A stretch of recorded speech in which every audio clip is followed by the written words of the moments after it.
Ms. Legalista here. Welcome to the video. I am back to talk about another scam. This time a little different, but not. I don't know. I don't know. When people get calls from other parties and those parties have details about your finances, credit cards that you have had over a long period of time or that you used to have way back in the day, you start to think, wow, okay, this must be a legitimate call. This party must be coming from a legitimate company, and therefore, this probably is legitimate what they're saying. But that might not be the case because let me tell you, the hackers are getting into everything. And now they're using your information once they get it to make you think that they are the real deal, that they are the real deal when in fact they are imposters. They are fake, they are hackers, they have accessed your information, and now they're going to use that information to get you to give them money. Well, I want to go into this ABC7 On Your Side Investigates news report so that we can see what happened to this man who lost thousands of dollars, you guys, just gone in the wind. And like a lot of these people, he's now going to have to pay taxes on some of this money because of the way that he took it out of his account, some of his investments, IRAs, things of that nature. Whatever it was for him, it looks like now he may have to pay taxes on that too. But I want to go to this media report. Look at me losing my way as I talk about this. And I'm just going to go ahead and warn you. I am still having streaming issues with Verizon, and I have the Verizon Business Network. I have StreamYard set up.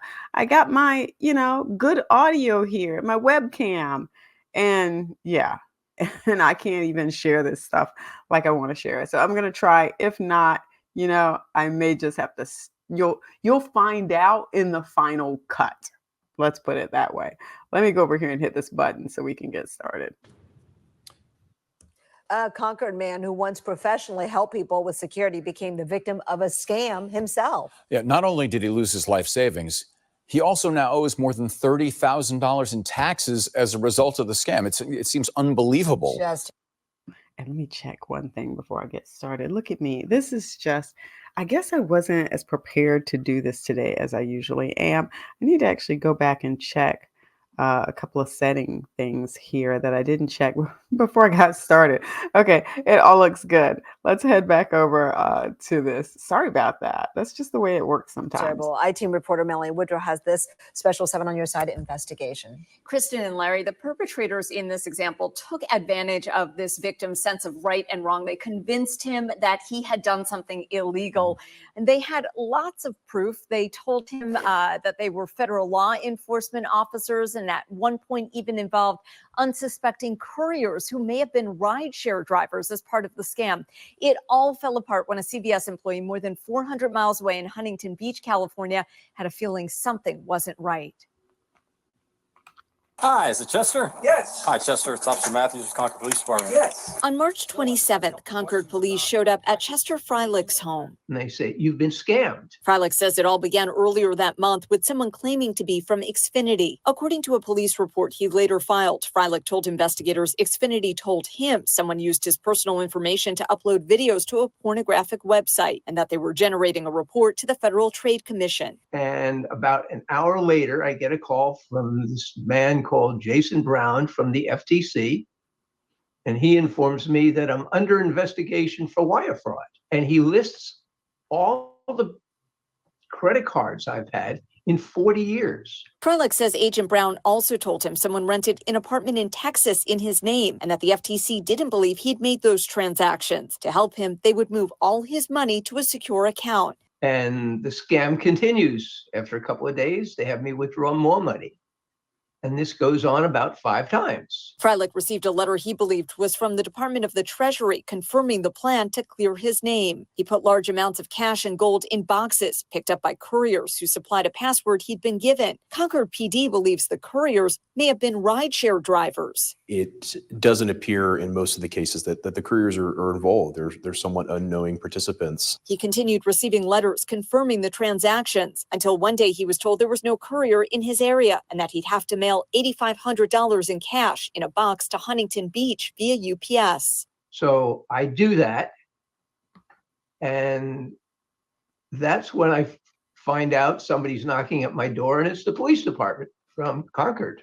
So I just had a couple of questions about a package situation that had everybody kind of confused, and hopefully we can get it all sorted out. Okay. It turns out UPS delivered the package to a Huntington Beach CVS, where Concord PD says two people showed up to pick it up with photos of an ID rather than an actual ID. I think it rang enough bells for the employee to deny the package. Unfortunately, even with both Huntington Beach police and Concord police involved, Freilich didn't get the $8,500 back. That final package is now missing. I lost the $8,500 plus all my life savings. In total, nearly $200,000. They were able to get into my computer. They knew everything about me. Having that information is somewhat mission critical for them to be able to convince someone that they are legitimate. On top of his loss, Freilich says because he cashed out CDs and an IRA, he anticipates owing more than $30,000 in taxes. All right, I'm going to stop it there. That is more than enough for us to have something to talk about.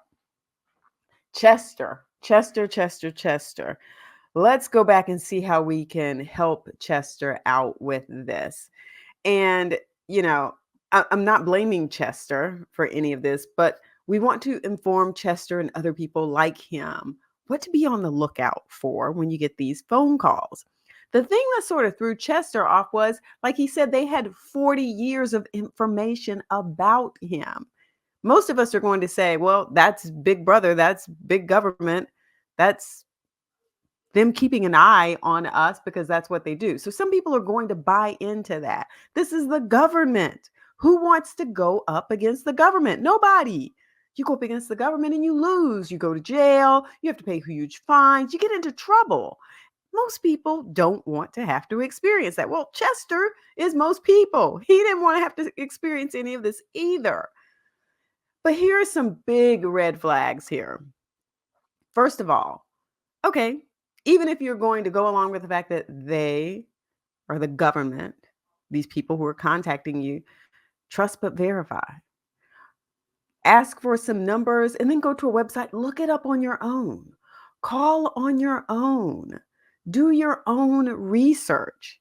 Vet this letter. Let me see if I can pull it back up because I did think that it was interesting that they gave him this letter.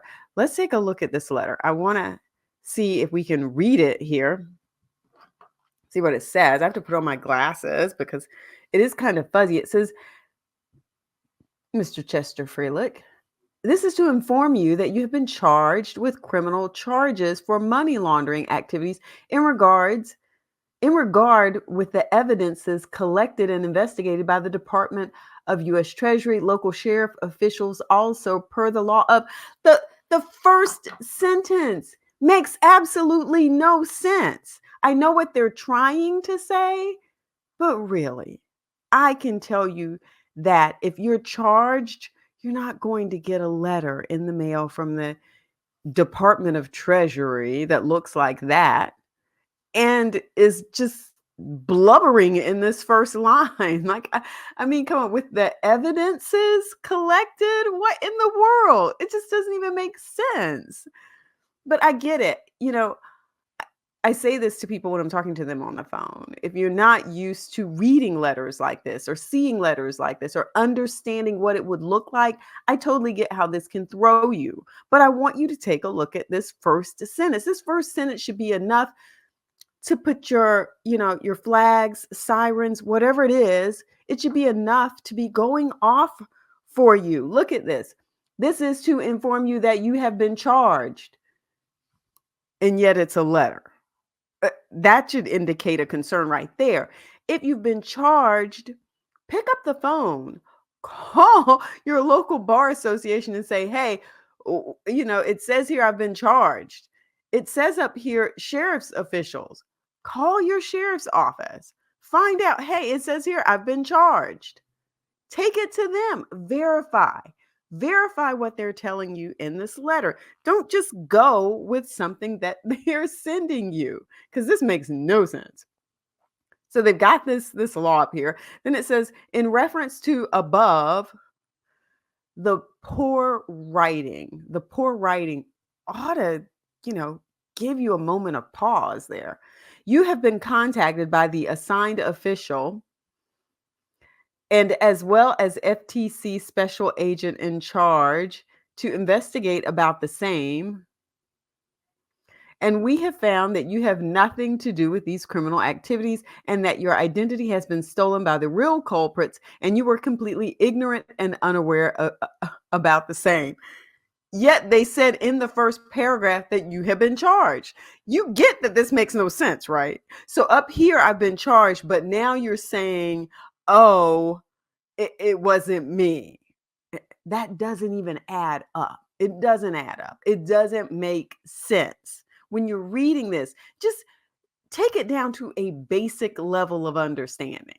Wait, didn't you just say I was charged up here? You said U.S. Treasury. You said local sheriff's officials. You put that in here. Criminal charges is what you say.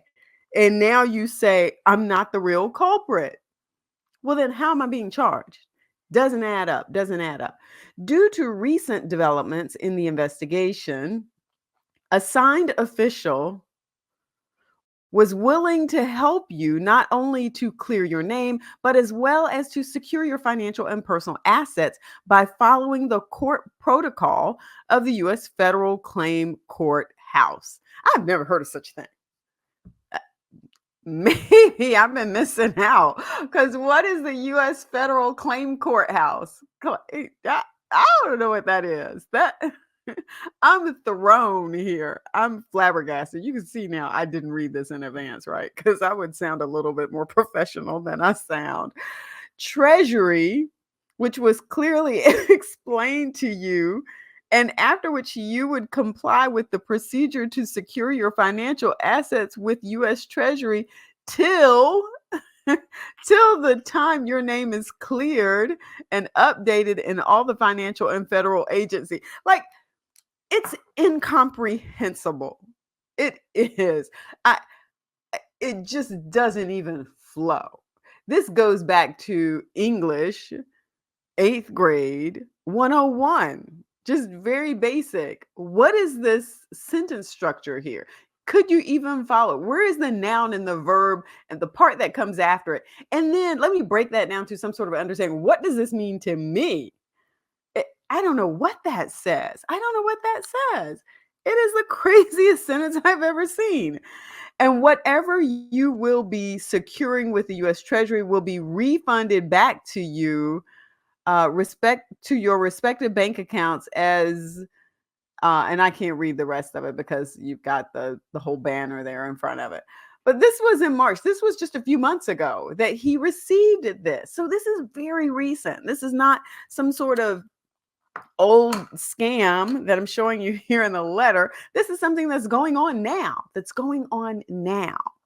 So this whole sort of piece about them having this background information on him, and then this letter, this is just the craziest letter I think I have ever seen. I've looked at a few of these. This is just a mess. This is a complete mess. This is a disaster.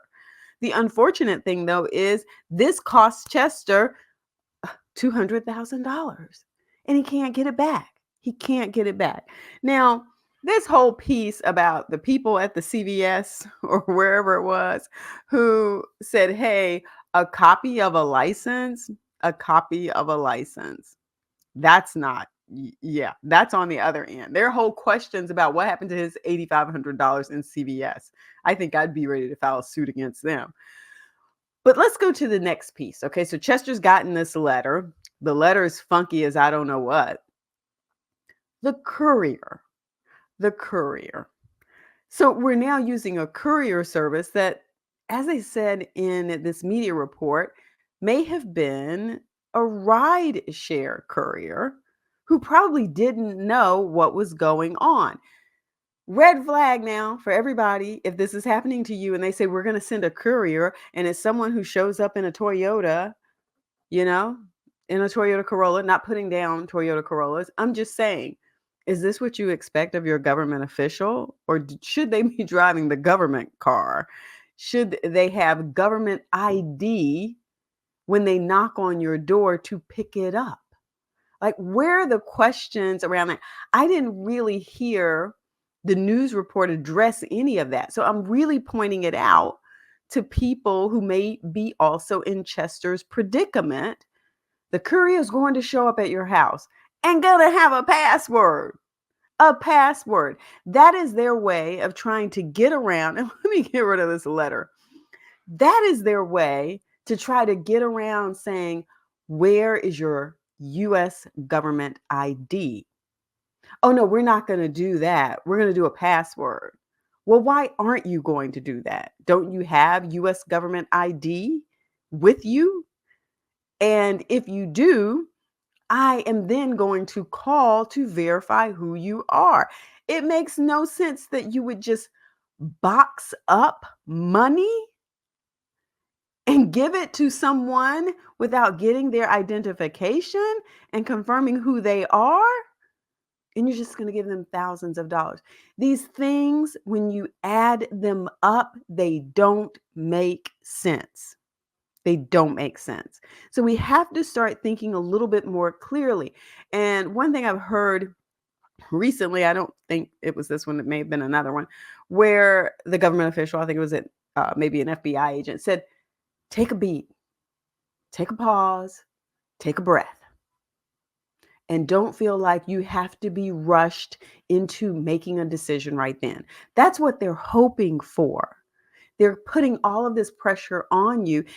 It's like the high pressured car salesman tactic. Oh, you got to do it right now. You know, this is our offer. We're only having it today. I need you to make a decision right now. It's the same sort of high pressure tactic. That's why they swoop in sounding like they're with the government, with the US Treasury. You're going to be in trouble, but we got you. That's sort of what they're saying, right? But we know they're the government with this big hammer that can nail us to the wall.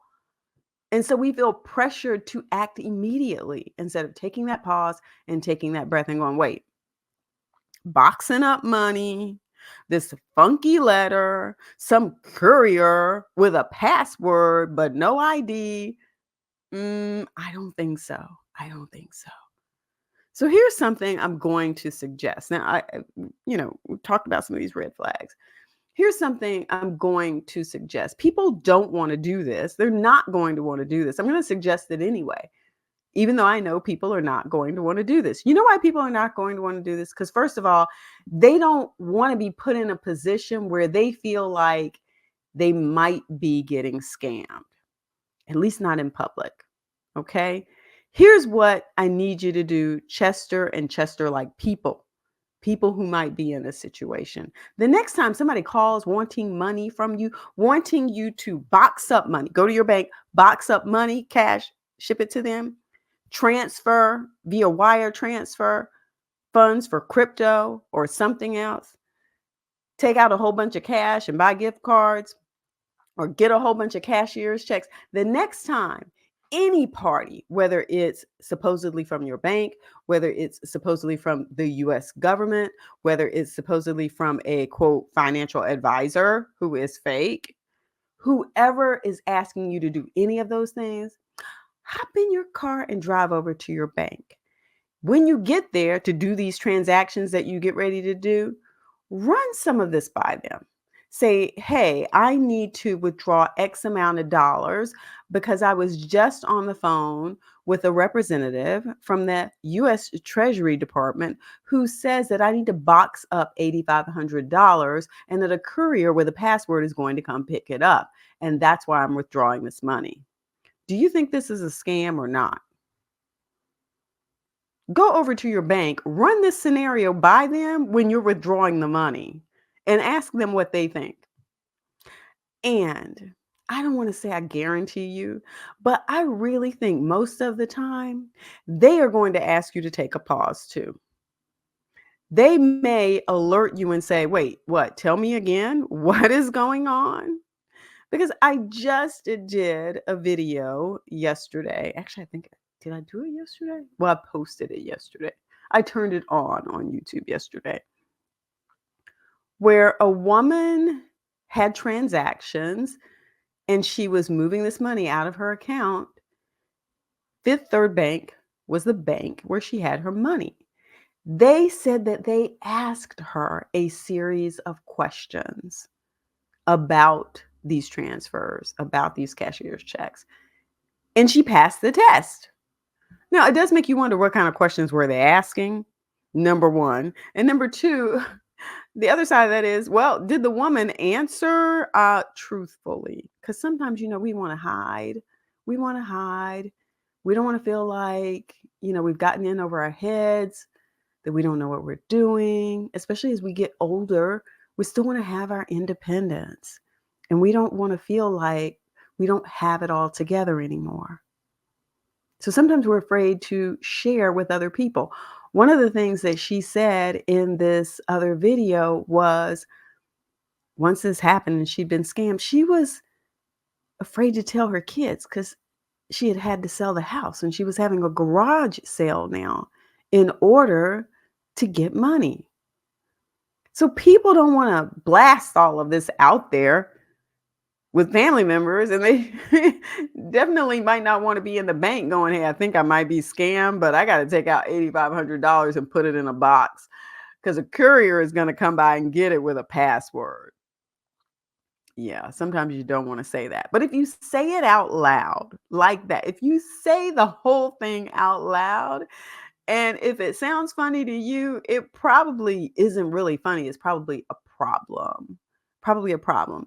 So, my biggest recommendation right now is when you go over to the bank to get this money out, because usually that's what's going on. You're going over there to get these cashier's checks, to do these wire transfers. Run this scenario by the bank employee. Ask to speak to someone and go in their office and talk to them about what is going on and say, here's the letter that I received. Now, I'm not sure if this is real or fake. Tell me what you think. Is this real or fake? Who do I need to call to verify this information that's in the letter? That's where we need to be going. That's where we need to be going. I don't know what else to say about this. I hate that this happened to Chester. This is continuing to happen to people. Like I said, you can look at the date on this letter and see it was just a few months ago. This is 2024, was just a few months ago. And Chester lost like $200,000. Let me double check my notes here. Make sure I didn't leave anything off. I talked about them having his information. I talked about this being the government. And I mentioned briefly about him being a senior. And sometimes, seniors are targets. Sometimes young people are targets. I talked about the cash part. Now I'm missing. So yeah, I think I covered everything. All right. So if you got that, and if you now know, go to your bank, ask questions. That's one of the things you should be doing. And if you learned something, go ahead and give the video a thumbs up. And please share it with people that you know and who could benefit from this information. All right. Have a great day and peace.